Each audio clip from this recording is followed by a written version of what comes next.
السلام علیکم ورحمۃ اللہ وبرکاتہ۔ ناظرین کرام، پارلیمنٹ میں اویسی نے وقف بل کے متعلق حکومت کو اپنا آخری فیصلہ سنا دیا۔ ناظرین، اسد الدین اویسی نے کہا کہ وقف ترمیمی بل اپنی موجودہ شکل میں سماجی عدم استحکام کا باعث بنے گا کیونکہ اسے مسلم کمیونٹی نے مسترد کر دیا ہے۔ پارلیمنٹ کی بجٹ اجلاس میں صدر جمہوریہ کے خطاب پر بحث میں حصہ لیتے ہوئے اویسی نے کہا کہ اس بل کو پوری مسلم کمیونٹی نے مسترد کر دیا ہے اور اس کا نفاذ اس ملک کو 1980 اور 1990 کی دہائی کے اوائل میں لے جائے گا۔ اویسی نے کہا، میں اس حکومت کو خبردار کر رہا ہوں، اگر آپ موجودہ شکل میں وقف قانون لاتے اور بناتے ہیں تو یہ آرٹیکل 25، 26 اور 14 کی خلاف ورزی ہوگی۔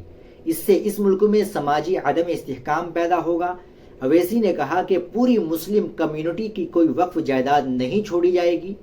MIM سربراہ نے زور دے کر کہا کہ آپ ہندوستان کو وکست بھارت بنانا چاہتے ہیں، ہم وکست بھارت چاہتے ہیں۔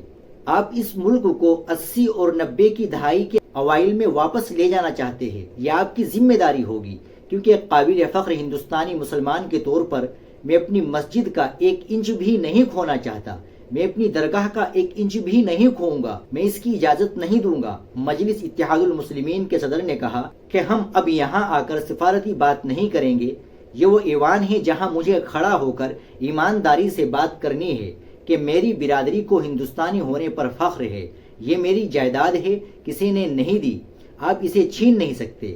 ناظرین اکرام، آگے اویسی نے کہا، میرے لیے وقف ایک عبادت ہے۔ ناظرین اکرام، آپ اویسی کے اس بیان کے متعلق کیا کہنا چاہیں گے کمنٹ باکس میں ضرور بتائیں۔ ویڈیو کو لائک اور شیئر ضرور کریں، چینل کو بھی سبسکرائب کر لیں۔ ملتے ہیں انشاءاللہ اگلی ویڈیو کے ساتھ۔ السلام علیکم ورحمۃ اللہ وبرکاتہ۔